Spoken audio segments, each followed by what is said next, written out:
Hey, what is up? It's me, Red P, and today I've got a review of Mario Kart 8 Deluxe for Nintendo Switch for you. Let's start with the controls and gameplay. You can play Mario Kart 8 Deluxe with one Joy-Con, both Joy-Cons, and the Pro Controller. Every controller supports the optional in-game motion controls. If you control your kart with the analog stick, the controls feel really good and exact. Because there aren't a lot of buttons, accelerate, drift, throw items, even new players can pick up the game incredibly quick. Even playing with a single Joy-Con feels solid, so you can play together with just the things that came with your Switch, and still have a good experience. Though, if you play a lot with a single Joy-Con, it might be worth checking out Nintendo's Joy-Con wheels. These give you a better grip and, most notably, larger shoulder buttons. The motion controls on the other hand feel kinda sluggish, a lot of movement is required to make a turn. While steering with the stick feels exact and instant, the motion controls simply don't. I mean, you can play with them and they work, but they're simply not as good as the standard controls. By the way, if you choose motion controls, you can still use the stick to steer your kart, so that's nice. While the vibration feedback feels good, it's a bit on a weaker side, but I think it's an issue with the actual hardware in the Switch rather than the game. Smart steering is a new feature in Mario Kart 8 Deluxe, which keeps inexperienced drivers on the track. With smart steering enabled, a little antenna at the back of your kart will hold your kart on the track. While this is a great feature if you play with little children so they don't get frustrated, it makes the controls feel indirect. Furthermore, you can't take any shortcuts. So if you think you can keep the kart on the track, turn it off. It just doesn't feel good, and the penalty for falling off the track is greatly reduced since the Wii U version of Mario Kart anyway. Gameplay-wise, a new third drift stage was implemented, which grants a far stronger boost, but it can't be performed on every corner. Still, hitting this new drift stage feels really rewarding and is a nice addition to the overall refined Mario Kart gameplay. The music in Mario Kart 8 Deluxe is great and creates a nice arc throughout the race. It ramps up on the last race to add tension. Overall, the music and sound on the game is spot on. Graphics-wise, Mario Kart 8 Deluxe looks great and doesn't have any obvious or distracting pop-ins like Zelda. Still, if you expect a graphical update from the Wii U version, you will have to look really close. In fact, to me the game looks just like the Wii U version.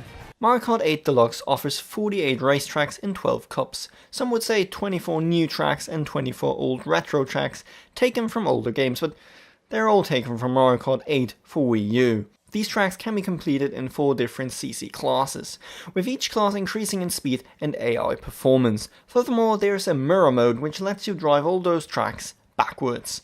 Even if you're a skilled Mario Kart veteran, the 200cc mode offers a challenge. But there are some new game modes to try Mario Kart 8 Deluxe as well, the battle modes. 5 new game modes have been added, which take place in various custom-made game arenas, so the awful battle mode from the Wii U version is gone. Thank God.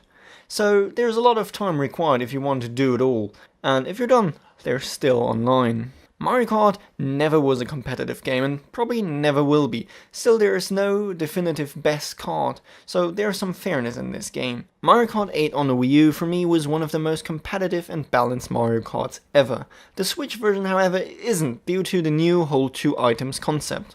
There are a lot more items on the track, especially online, which adds a lot more randomness to the game and it requires less skill to win a race. In first place, your second item is most likely going to be a coin, which can't be used to defend yourself from the masses of items thrown at you. While this means the game is less competitive and fair, in a party with friends it can add a lot of fun with more items and more frequent position changes. Mario Kart 8 Deluxe can be played online with people all around the world. It's possible for 2 players to play online with just one console. This is an amazing feature to increase the online fun. The online mode worked without problems, but I don't know if it's worth paying for.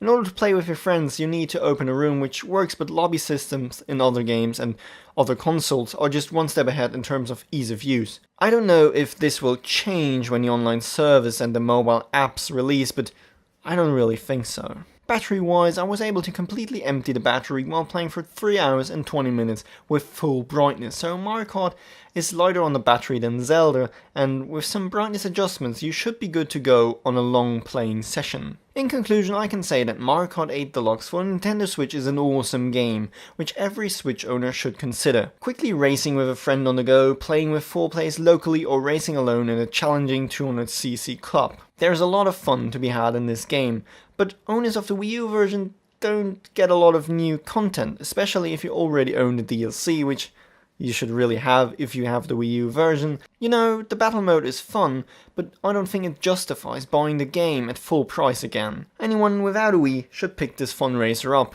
It's great. Thanks for watching.